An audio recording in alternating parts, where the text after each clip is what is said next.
오늘 시편 61편 부제는 다윗의 시라고 이렇게 나와 있죠. 그리고 인도자를 따라 현악에 맞춘 노래라고 이렇게 지금 이렇게 나와 있습니다. 서브타이틀이요. 그래서 계속해서 보는 것 같이 다윗이 노래하고 지은 시이고요, 기도이고요, 고백입니다. 이거는 그래서 그가 1절에 이렇게 고백하는 것이죠.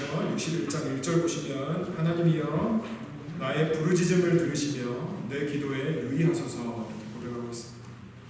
Hear my cry, 그다음에 listen to my prayer. 정말 간절하게 다윗이 하나님께 부르짖고 있는 것이고, 생각해 보면 우리가 너무나 인정하는 것 같이 참 녹록지 않은 현실인 것 같습니다. 한 나라의 왕이고요, 한 가정의 가정이고 또 아빠인데 무슨 문제인지는 모르겠지만 그가 하나님 앞에서 처절하게 울부짖고 있고요, 부르짖고 있고요, 절규하고 있고요. 어떻게 보면 하나님 앞에서 울면서 떼를 쓴다는 표현이 더 정확할 것 같습니다. 그렇게 하나님 앞에 나아가고 있는 다윗의 모습을 저희들이 볼 수 있는 것이죠. 자, 지금 다윗이 어디 있을까요? 이 시의 모티브가 되는 장소입니다. 지금 다윗은 어디에 있을까? 지금 어디에 있냐면 61장 2절입니다. 내 마음이 약해질 때에 땅 끝에서부터 주께 부르짖으오리니 나보다 높은 바위 위에 나를 인도하소서라고 고백하죠. 지금 다윗은 땅 끝에 있다라는 것을 저희들이 알 수 있습니다. 다윗에게 있어서 땅 끝이 어디일까요? 무슨 상황일까요? 이게 알려지지 않지만 저희들이 생각해보면 땅끝, 이방 나라가 될 수도 있을 것 같습니다. 다윗이 사울에 한참 쫓기고 있었을 때 그가 어디까지 갔냐면 블레셋까지 도망갔죠. 그래서 그 가드의 아기스 왕 앞에서 그가 미친 척도 했고요. 이게 어찌된 일인지 블레셋 편에서 이스라엘과 싸워야 되는 어떤 그러한 처지에도 다윗이 놓였습니다. 그게 땅끝이었을까요? 아니면 사울에게 쫓겨서 계속해서 정말 유대 안에서 갈 수 있는 모든 동굴이며 광야며 끝까지 숨어서 갔었던 어떤 그럴 때가 다윗에게 있어서 땅끝이었을까요? 아니면 한참 잘 나가고 있었는데 밧세바가 저녁에 목욕하는 것을 보고 그 여인을 취하고, 밧세바의 남편은 우리야, 자신에게 충신이었던 그 우리야를 전쟁의 제1선에 그를 내몰아서 그를 죽게 했을 때 그때가 다윗에게 있어서 땅끝이었을까요?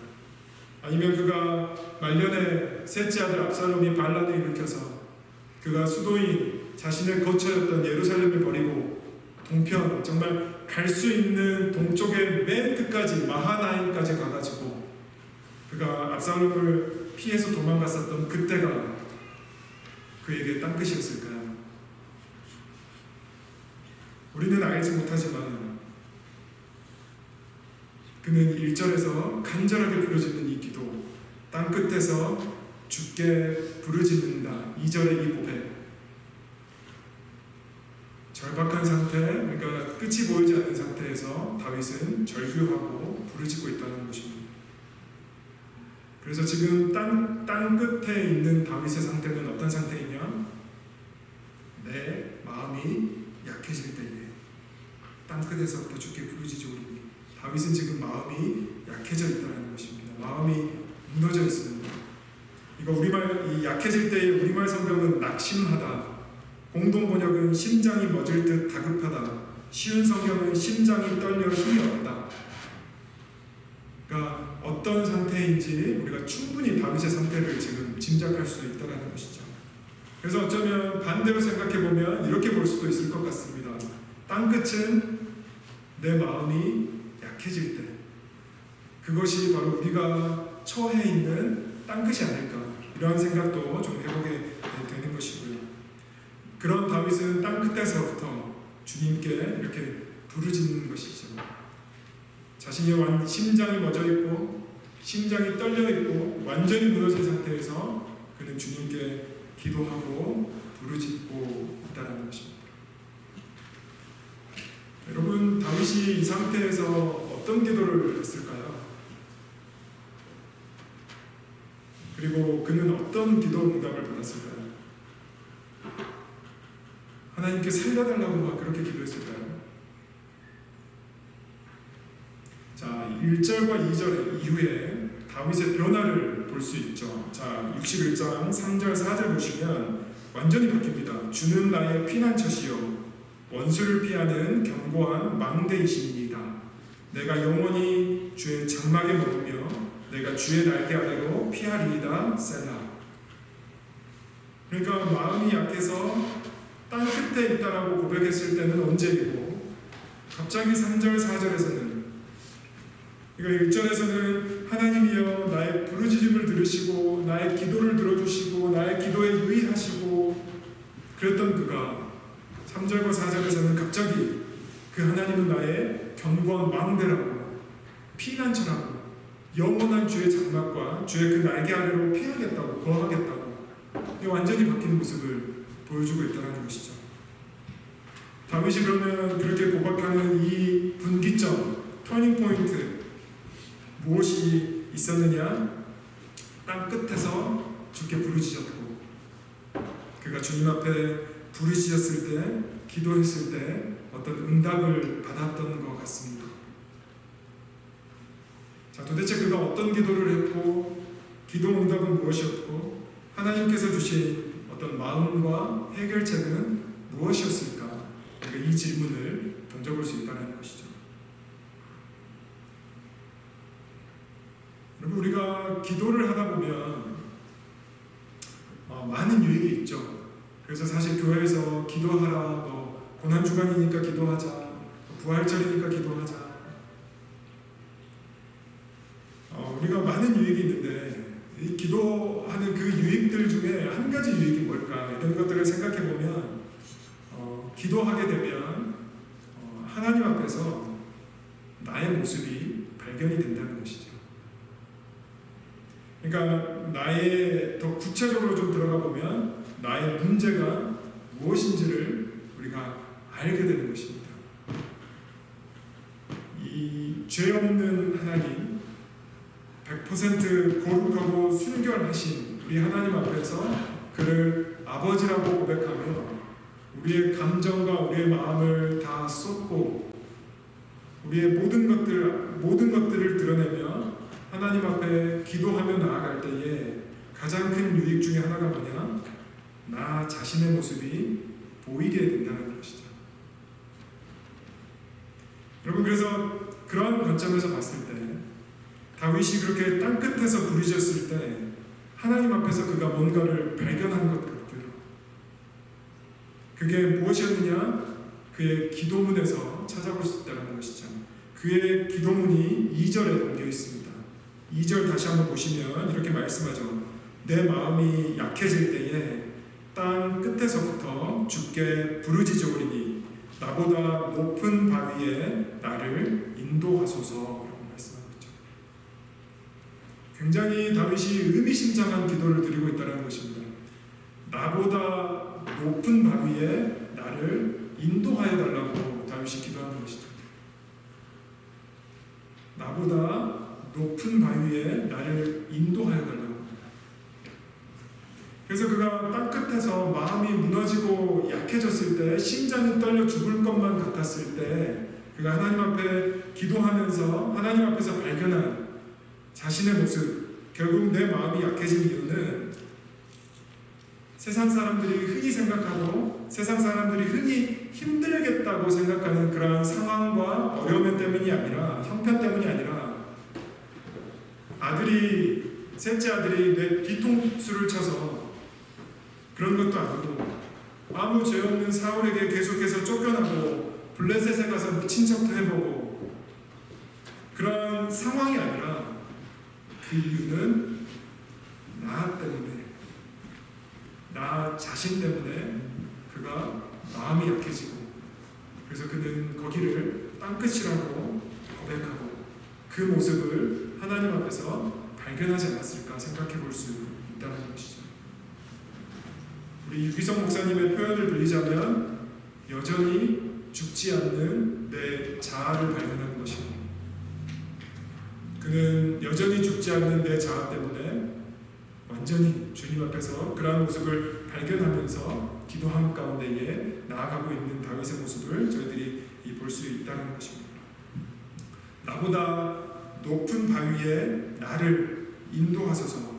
그래서 내 자신이 걸림돌이니까, 지금 내 모습 자체가 방해물이니까 그 높은 바위, 견고한 망대이시고 흔들리지 않는 피난처시고 영원한 주의 장막이신 그 높은 바위에 나를 좀 붙들어 달라고 다윗이 기도하고 있다는 것입니다. 그래서 여러분, 우리의 삶에, 우리의 신앙의 가장 큰 걸림돌이 무엇이냐? 결국에는 나 자신. 여러분, 우리가 다 마찬가지 아닙니까? 사실 우리가 예배를 예로 들어봐도요, 내가 은혜 받으면 이 예배가 어떠한 예배가 되든지 상관없이 무조건 좋은 예배가 되고 은혜로운 예배가 됩니다. 그런데 내가 은혜를 받지 못하면 이 예배가 아무리 다른 사람들이 은혜를 받아도 이 좋은 예배가 되지 않는다는 것이죠. 그러니까 그러한 맥락입니다. 나 자신이 걸림돌이 되기 때문에, 나 자신이 다른 사람을 바라보는 그 관점이 걸림돌이 되기 때문에, 나 자신이 이러한 상황을 바라보는 그 관점이 걸림돌이 되기 때문에 그는 이렇게 기도하는 것이죠. 하나님, 나보다 높은 바위 위로, 그래서 나를 뛰어넘는, 그러니까 내 자아를 죽이는, 그러니까 내 자아의 영향을 받지 않는 그 높은 바위로 저를 좀 인도하여 달라는 다윗의 처절한 이 외침. 그러니까 이런 모습들은 그가 하나님과 앞에서 기도하면서 발견했던 본인들의 그 본인의 모습이었을 것이고요. 누가 저한테 그러더라고요. 유타 소망교회에서 가장 큰 방해물과 걸림돌은 누구일 것이냐. 누가 저한테 그러시더라고요. 최재형 목사라고. 제가 100% 아멘하고 100% 동의했습니다.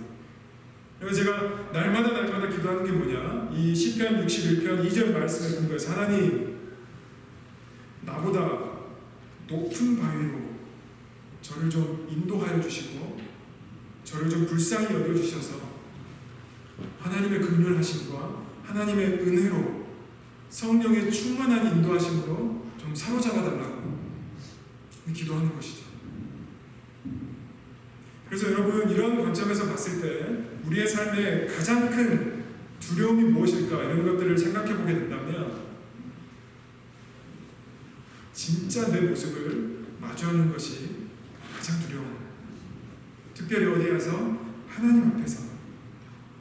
그러니까 하나님 앞에서 내 모습, 남들이 생각하는 내 모습, 내가 생각하는 내 모습이 아니라 진짜 나의 본질적인 모습을 하나님 앞에서 마주하는 것, 용기가 필요한 것이고요. 두렵지만 저는 믿음의 상상으로 다윗이 지금 그 과정을 거치면서 기도함 가운데 부르짖고 절규하며 나아가고 있다고 저는 믿습니다.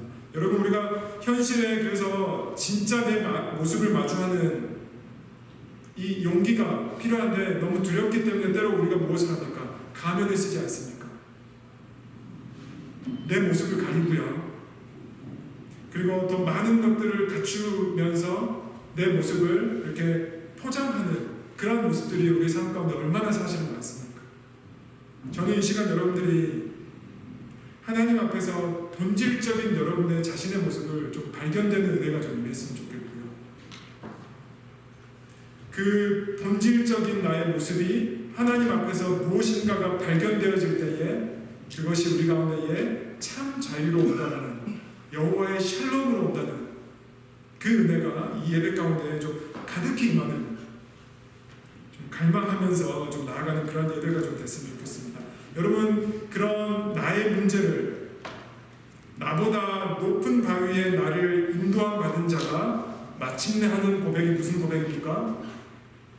빌립보서 4장 11절에서 13절 말씀, 사도 바울의 고백. 내가 궁핍함으로 말하는 것이 아니라 어떠한 형편에든지 나는 자족하기를 배웠느니 나는 비천에 처할 줄도 알고 풍부에 처할 줄도 알아 모든 일 곧 배부름과 배고픔과 풍부와 궁핍에도 처할 줄을 아는 일체의 비결을 배웠노라. 그래서 어떻게 고백합니까? 내게 능력 주시는 자 안에서 내가 모든 것을 할 수 있느니라.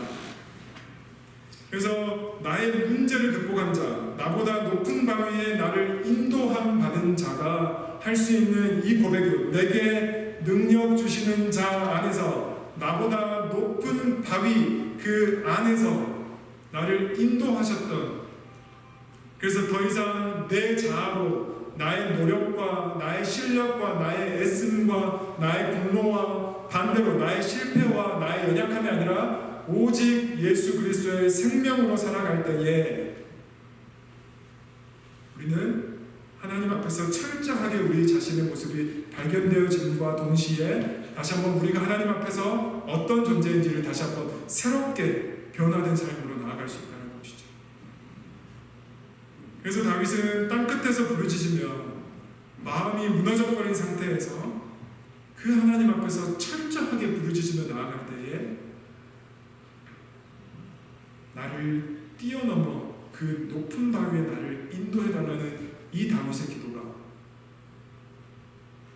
그 기도를 통해서 또 그 하나님의 긍휼하심을 통해서 그가 회복할 수 있다는 것을 저희들이 보게 된다는 것이죠.